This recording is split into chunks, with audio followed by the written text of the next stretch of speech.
Welcome to special analysis. నేను రమ్మ మండవ. ఈరోజు అనాలిసిస్‌లో భాగంగా మనం తీసుకోబోతున్న టాపిక్ ఏంటంటే, ఇక్కడ మనకు టైటిల్ పెట్టినాం ఈరోజు అనాలిసిస్‌కి. అది చూసినట్లయితే మీరు 'సీతక్కకున్న ధైర్యం తెలుగు రాష్ట్రాల్లో ఏ మహిళా మంత్రులకు లేదా' అని చెప్పేసి నేను టైటిల్ పెడతం జరిగింది. ఏ అంశంలో ఇది తీసుకున్నాం ఈ టాపిక్ అనేది కూడా మీకు అర్థమయ్యే ఉంటుంది. యెస్, ఏదైతే అనసూయకి సంబంధించి. 'శివాజీ వర్సెస్ అనసూయ' అనే ఎపిసోడ్‌లో ఈరోజు రోజు రోజుకు కూడా అనేక కీలక పరిణామాలు తెర మీదకి వస్తా ఉన్నాయి. ఎక్కడో చోట ఈ ఇష్యూకి ఒక లాజికల్ ఎండ్ పడుతుంది అనుకుంటే, ఎక్కడా కూడా ఒక లాజికల్ ఎండ్ అయితే దొరకట్లా ఈ ఇష్యూకి. ఎందుకంటే, శివాజీ తను కామెంట్స్ చేశారు. తన కామెంట్స్‌లో అమ్మాయిల వస్త్రధారణకు సంబంధించి, అది కూడా పర్టిక్యులర్‌గా హీరోయిన్స్‌కి సంబంధించి.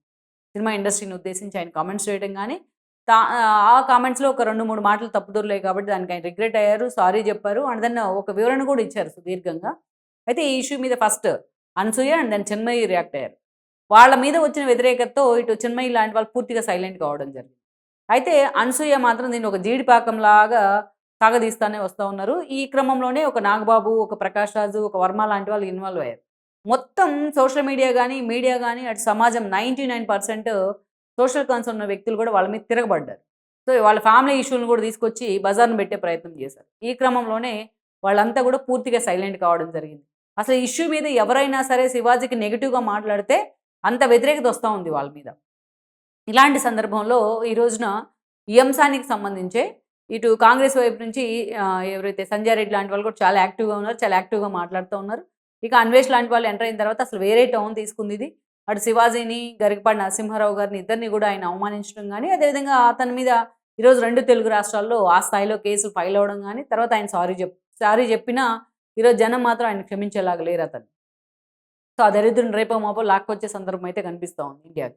సో, ఇదంతా పక్కన పెడితే, ఈరోజు 2 తెలుగు రాష్ట్రాల్లో ఇంతమంది మహిళా మంత్రులున్నారు. ఇంతమంది సోషల్ కన్సర్న్ ఉన్న మహిళలున్నారు. మాటకు ముందు అమ్మాయిలు, అబ్బాయిలు సమానమే అని మాట్లాడేవాళ్ళు ఇంకా ఎక్కువ మందే ఉన్నారు. మహిళా సాధికారత గురించి మైకులు పగిలిపోయేలాగా లెక్చర్‌లు ఇచ్చేవాళ్ళు ఇంకా ఎక్కువ మందే ఉన్నారు. వాళ్ళు కాకుండా ఇంకా ఎమ్మెల్యేలు చాలామందున్నారు. 2 తెలుగు రాష్ట్రాల్లో ఎమ్మెల్యేలు చాలామంది ఉన్నారు. మహిళా ఎమ్మెల్యేలు కూడా. ఏ ఇష్యూ అయినా సరే పొలిటికల్ ఇష్యూ ఉందంటే ఎగిరి పైన వాళ్ళని దూకుడుగా ఆ స్థాయిలో వాళ్ళని కిందకి తొక్కేసేలాగా కూడా వాళ్ళ వాయిస్ ఉంటుంది. అంత గట్టిగా మాట్లాడే వాళ్ళున్నారు. ఇంతమందున్నారు. ఎవ్వరు కూడా ఇప్పటిదాకా అనసూయ వ్యవహారంలో ఎవ్వరూ కూడా దీన్ని ఖండించే ప్రయత్నం చేయల. ఈవెన్ మహిళా కమిషన్ చైర్‌పర్సన్స్ కూడా ఉన్నారు. ముందు వాళ్ళు చైర్‌పర్సన్స్ కంటే, వాళ్ళ పదవుల కంటే, ఎమ్మెల్యేల కంటే ముందు మహిళలు. సో, వాళ్ళ వాయిస్ ఏంటో ఇలాంటి విషయాల్లో వినిపించాలి. ఎందుకంటే ఇదొక సోషల్ కన్సర్న్ ఉన్న ఇష్యూ. శివాజీ మాట్లాడినప్పుడు ఇది ఇంత ఫ్లేర్ అవుతుందని ఎవరు అనుకోనుండరు. ఈవెన్ ఆయన కూడా అనుకోనుండరు. ఇది ఈ స్థాయిలో డిబేట్ జరుగుతుంది అనేది. యెస్, డిబేట్ జరగాలి ఇలాంటి అంశాల మీద. అందుకనే ఈరోజు సమాజంలో ఉన్న ప్రతి ఒక్కరు కూడా మాక్సిమం 95% జనం దీని మీద స్పందిస్తా ఉన్నారు అంటే ఎంత కనెక్ట్ అయ్యారు ఈ ఇష్యూకి.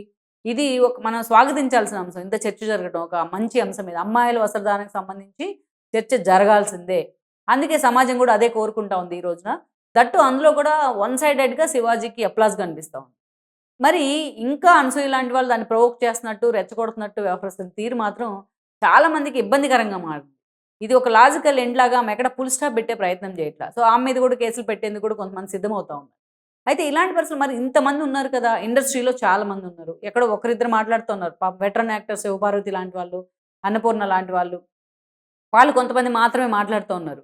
సో, ఒక సంధ్యారెడ్డి కాంగ్రెస్‌లో ఇంతమంది సీనియర్ నేతలున్నారు. ఒక్క సంధ్యారెడ్డి లాంటి వాళ్ళు తప్ప ఎవరు ఈవెన్ బీఆర్ఎస్, బీజేపీ మాటకు ముందు హిందూ ధర్మం గురించి, ధార్మికత గురించి ఎప్పుడు కూడా ముందుకొచ్చే నేతలు ఎవ్వరూ కూడా ఈ అంశం మీద మాట్లాడట్ల.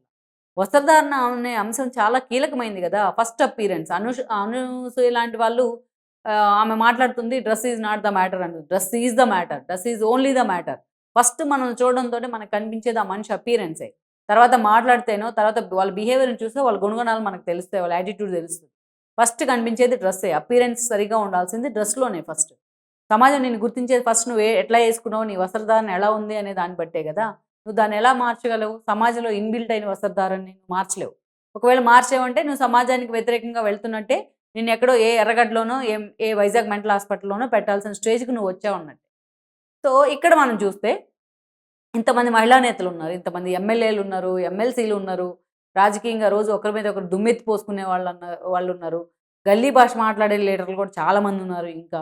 ఎవ్వరు గూడా ఎందుకు వస్త్రధారణ అంశంలో దీని మీద ఎక్కడ గూడా ఖండించే ప్రయత్నం చేయట్ల. కనీసం తమ స్పందన ఏంటో కూడా తెలియజేసే ప్రయత్నం చేయట్ల. అదే మహిళా సాధికారత గురించి మాట్లాడమంటే పరిగెత్తుకుంటూ వచ్చేస్తారు మైకులు పగలగొట్టేలా. ఎందుకు వీళ్ళంతా మాట్లాడట్లేదు?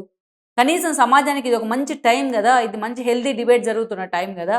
ఒక మంచి మెసేజ్ ఇచ్చే ప్రయత్నం ఎందుకు చేయట్లేదు? అంటే వీళ్ళందరూ ఎటు తిరిగి ఎటు మాట్లాడితే ఏంటా అని భయపడతా ఉన్నారా? లేకపోతే తమ పెంపకం గురించి భయపడతా ఉన్నారా? లేకపోతే తమ ఫ్యామిలీలో ఇలాంటి ఇష్యూస్ తమకు ఎదురవుతాయి కాబట్టి మాట్లాడడానికి భయపడుతున్నారా? ఈ మొనాటనీని, ఈ సోషల్ స్టిగ్మాని బ్రేక్ చేస్తేనే గదా! వీళ్ళు మహిళా సాధికారత గురించి మాట్లాడే అర్హత ఉండేది. కానీ ఎవరు గూడా మాట్లాడలా. ఈవెన్ మహిళా కమిషన్ చైర్‌పర్సన్స్ కూడా ముందు వాళ్ళు మహిళలు. ఆ తర్వాతే గదా! చైర్‌పర్సన్స్ అయిందో, లేకపోతే ఎమ్మెల్యేలయిందో, మంత్రులయిందో. కానీ వీళ్ళందరికీ గూడా ఒక లెసన్ చెప్పేలాగా ఈరోజు ధనసరి అనసూయ మంత్రి ఉన్నారు తెలంగాణలో. మహిళా శిశు సంక్షేమ శాఖ మంత్రి. ఆమె సీతక్క ఎలియాస్ సీతక్క ఆవిడ మాట్లాడారు ఈరోజు. ఇక్కడ మనం చూస్తే ఆవిడ అంత ధైర్యంగా ముందుకొచ్చి మాట్లాడే ప్రయత్నం చేశారు. అమ్మాయిల వస్త్రధారణ పర్ఫెక్ట్‌గా ఉండాలి, పద్ధతిగా ఉండాలి. మనకు కన్వీనియంట్‌గా ఉంటూనే పద్ధతిగా డ్రెస్ సెన్స్ ఉండాలి అని చెప్పారావిడ. నా కుటుంబ సభ్యులకు కూడా నేను అదే ఫాలో అవ్వమని చెప్తాను అని చెప్పారు. ఎందుకంటే ఈరోజు అంత ధైర్యంగా సీతక్క ఒక్కతే ఎందుకు మాట్లాడింది అనేది కదా అసలు చర్చ. ఎందుకు మాట్లాడింది? ఆవిడ యాక్చువల్‌గా ఆమె బ్యాక్‌గ్రౌండ్ ఏంటి? Naxalism background. అయితే ఆమెను అక్కడి నుంచి జనజీవన్ సమితిలోకి ఆమె కలిసిన తర్వాత చంద్రబాబు నాయుడు హయాంలో ఆమె అలా వచ్చారు. ఆమెను పిక్ చేశారు చంద్రబాబు నాయుడు. రాజకీయాల్లోకి రావాలని ఆమెను ప్రోత్సహించడం జరిగింది. ఎందుకంటే ఆమెను చూసి ఇంకొంతమంది ఇన్‌స్పైర్ అవుతారు అని చెప్పేసి. అందుకే ఆమె ఎప్పుడు కూడా ఏ అకేషన్‌లోనైనా తనకి రాజకీయ భిక్ష పెట్టింది తన రాజకీయ గురువు చంద్రబాబు నాయుడే అని చాలా గర్వంగా చెప్తా ఉంటారు. ఎప్పుడు రాఖీ వచ్చినా చంద్రబాబు నాయుడుకి ఇప్పటికీ ఆమె రాఖీ కడతానే ఉంటారు. తన బర్త్‌డేకి వెళ్ళి ఆయన ఆశీస్సులు కూడా తీసుకుంటారు.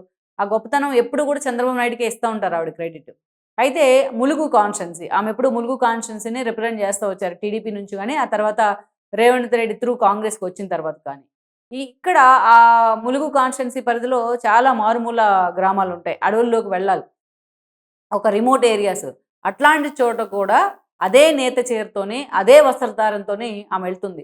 కరోనా సమయంలో మనం ఇంట్లోంచి బయటికి రావడానికే భయపడే సమయంలో ఏ స్థాయిలో ఆమె సర్వ్ చేసిందో మనం చూసాం. సీతక్క అడవులకు వెళ్ళి తన మంది మార్బలాన్ని వెంటేసుకొని పాపం వెళ్ళి వాళ్ళకి రిమోట్ ఏరియాస్‌లో వాళ్ళకి కూడా అన్ని వసతులు అందేలాగా మెడికల్ ఎసెన్షియాలిటీస్ కూడా చూసేలాగా ఏ స్థాయిలో పనిచేసిందో చూసాం.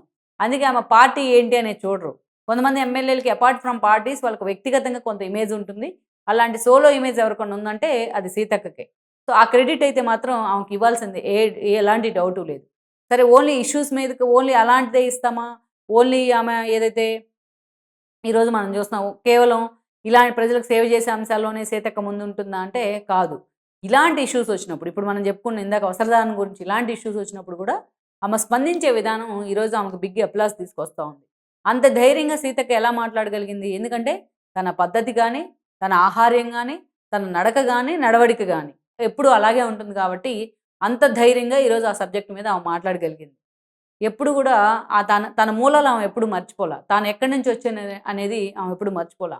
అందుకే ఈరోజు అంత పద్ధతిగా సీతక్క చాలా వార్న్ చేసే ప్రయత్నం చేసింది. ఈ విషయంలో ఆమెకి హ్యాట్స్ ఆఫ్ చెప్పాల్సిందే.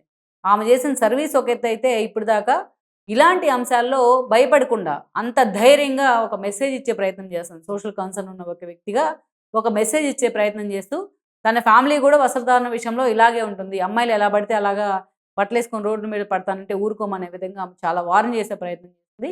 ఈ విషయంలో మాత్రం ధనసరి అనసూయకు నిజంగా ఒక మంత్రి హోదాలోనే కాదు, ఒక మహిళగా ఆమెకు ముందు మంత్రి కంటే ముందు మహిళ. ఆ మహిళగా ఆమెకి నిజంగా అయితే హ్యాట్స్ ఆఫ్ చెప్పాల్సింది.